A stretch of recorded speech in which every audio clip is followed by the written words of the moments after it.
Hey, what's up guys? It's AJ here, and in this video, you're going to be in for a very special treat. I'm going to be breaking down the types of clients you should be with if you're looking for a profit share partner. So if you're a copywriter or service provider, you're looking to get to 30, 50, 100K months using the rev share model, this is a great primer into who you should be looking for as a client, because it's very easy to see all these agreements and all these numbers going about, but you need to know whether your client is a good fit for you. And so in this video, I really wanted to dive deep into what that looks like for you, how it was for me, and how you can discern whether your client is a great fit for a profitable profit share partnership. Without further ado, let's jump right in. So you're an email copywriter or you're an agency owner, you've seen a couple of videos, you're thinking, okay, I have like 3 clients right now, 5 clients right now. There's one client that really stands out to me, and I want to turn him into a profit share partnership. But I don't know what to do. I don't know how to get started. Now, before you even consider all of that, I want you to consider the most important step before that. Does the client even make sense to do a profit share partnership with? Because you have to make sure the economics are aligned, the fundamentals line up, whether it's even scalable at all. Because if it's not scalable, you don't want to be part of it at all. Okay? And before I go any further, my name is AJ, and I run a real estate coaching business where I'm the profit share partner, and my business partner, Scott, he's the face of the business. We do about 3 million a year on that, and I've scaled him from 12K a month to 200K a month in just 6 months. And then from there, we've scaled higher ever since. In this video, what I want to do is I'm getting a lot of questions from people who want to do this profit share thing. They want to be a profit partner, and they already have clients, but they want my help to assess whether the client is worth it. And in this video, I want to give you some timeless principles here to assess whether the client that you want to go in business partnership with is even worth it. The first principle here is that the client has a developed backend. They should have a backend that's worth about 2 or 3K at least. And ideally, they have a training program already, even if it's a one-time, if it's a 3-week program, it's a 6-week program, 9-week program, 6-month program. As long as there's something there already, you can start selling your stuff too. Because if they don't, then you have to help them to craft the backend, and that takes up more time. That means you can't get in there and start making quick wins for you. Because that's what I want you to do. I want you to come in there and bam, get the ball rolling, and see very clear wins within the 2nd or 3rd month with you working together. You should be able to double or triple the business already. It's not that hard. It just requires a few steps to take to achieve that goal. So that's the first thing. That person needs a good backend already.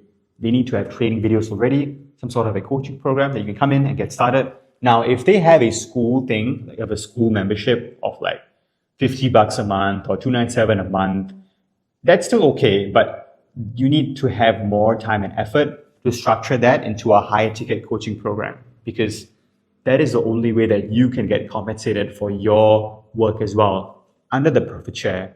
And then also coming into the business already, you are well compensated. There's a very clear roadmap for you, and it's very easy for you to do the math on what it takes from right now, maybe 30, 40K a month to 200K a month. So if you do it via a school way, it's not impossible. That's just a lot more work. You need to care about retention a lot more. There's community things you need to do. It's just a lot of time and effort.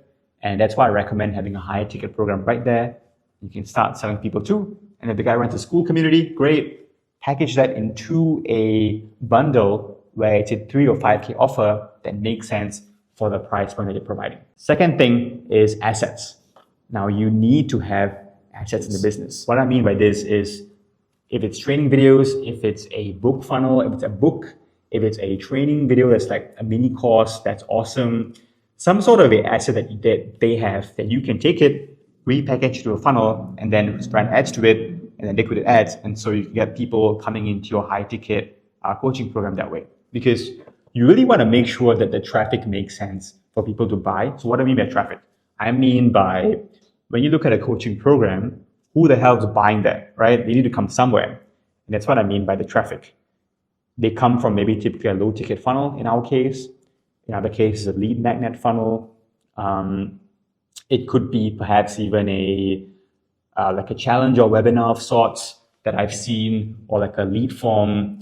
But the best is honestly low ticket funnel. And that's what I always advocate. Say, hey, low ticket funnel, and then ascend them from low ticket into high ticket. That's a very easy, clear way to scale. And that's what I really specialize in so much. I love that. I absolutely love that roadmap.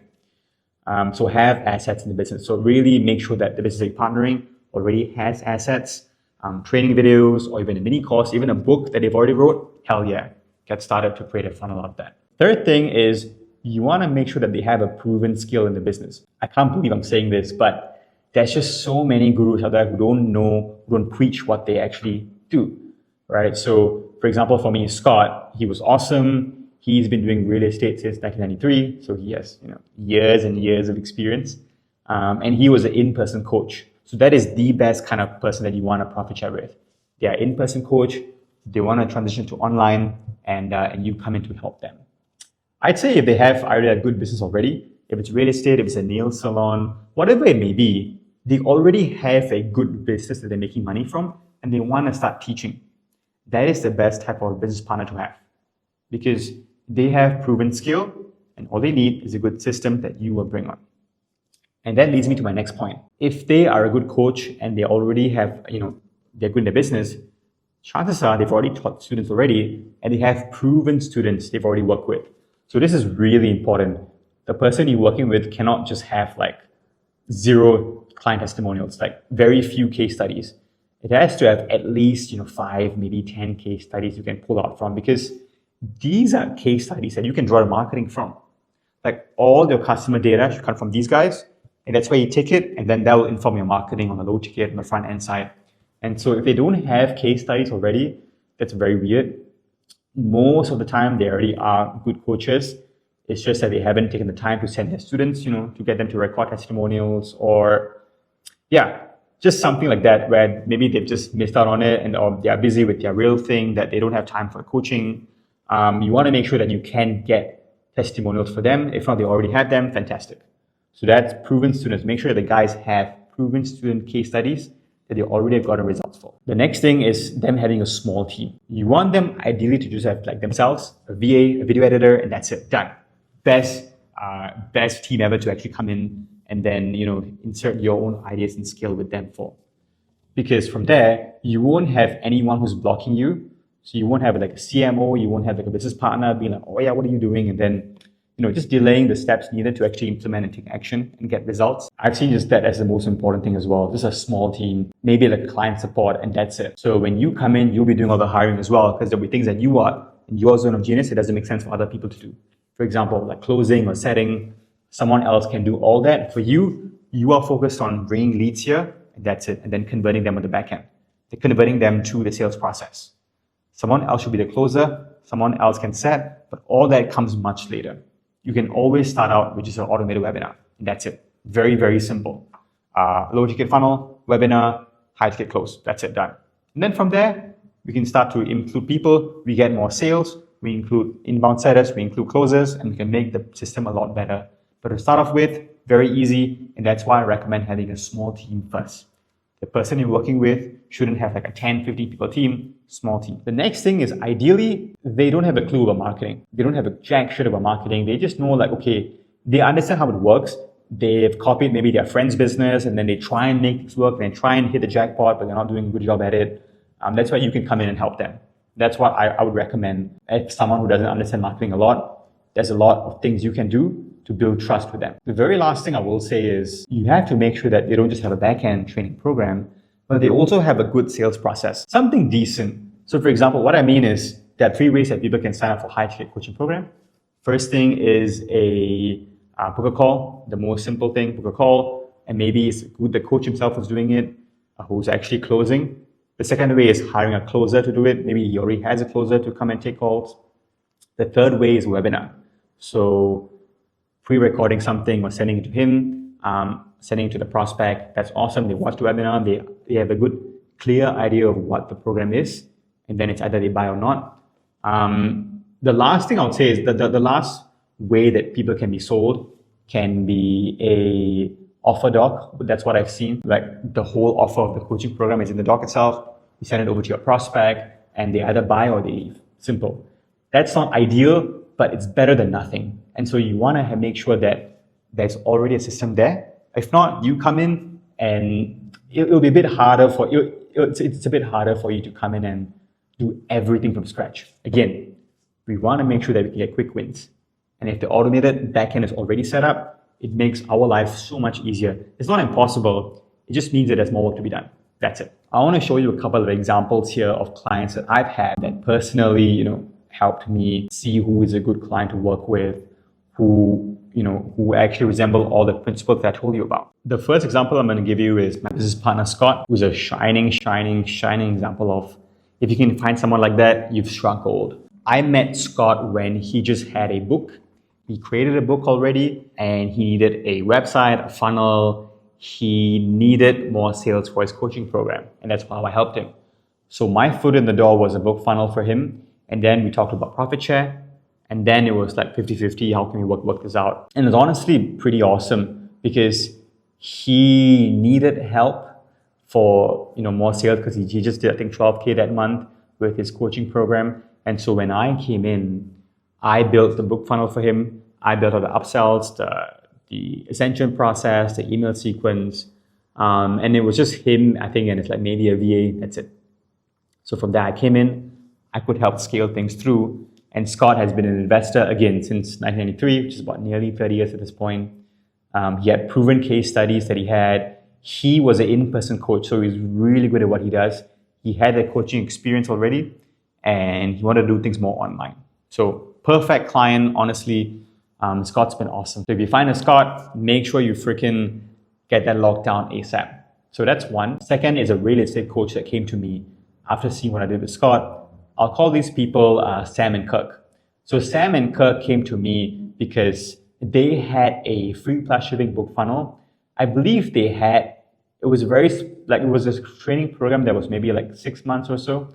And I believe they charged them maybe 5K, but they were unsure about what to do. Like, how do I scale? How do I get started? How do I run ads that are profitable? They worked with the copywriter and a media buyer who just wasn't doing a good job. And so when I came in, I thought, okay, I just saw immediately what the bottleneck was, because the bottleneck was just the fact that they didn't have a streamline, like the ads weren't good, traffic to the page wasn't good, the page was free plus shipping, which is terrible. You never ever want free plus shipping. You always want to have the thing being paid, because free plus shipping, it's a very, very bad connotation. It's a very bad symbolism. Like it's symbolic of like, oh, I just want to get things for free, nothing. And so it attracts very bad people to the business. Low quality buyers, which you don't want at all. So their fix is very simple. Change free plus shipping to just paid itself, and make sure there's a webinar pitching their sales process, their training program at the back end. Because they had a lot of warm clients coming in, warm leads, where they just loved them so much, they would just sign up ASAP. And they didn't have a streamlined thing. So for them, very simple, webinar or book a call, and then on the front end, they already had a book funnel already. So changing that to paid funnel and then just optimizing the ads. That's it, done. And then later on, we'd add a setter, we'd add a closer, but for now, it was just these two things. Webinar, so that the backend is better. The backend is more spruced up. It's an easy, streamlined way from, hey, I don't know about the program, to, okay, I'm a student.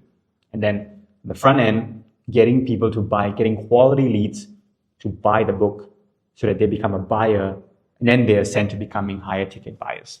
So I hope those two examples give a great idea of who you can turn into a client yourself. I'm going to do a huge training about this, about exactly what type of client to stay away from, who are good to work with and who are in between. So I call them tier 1, tier 2, tier 3 clients.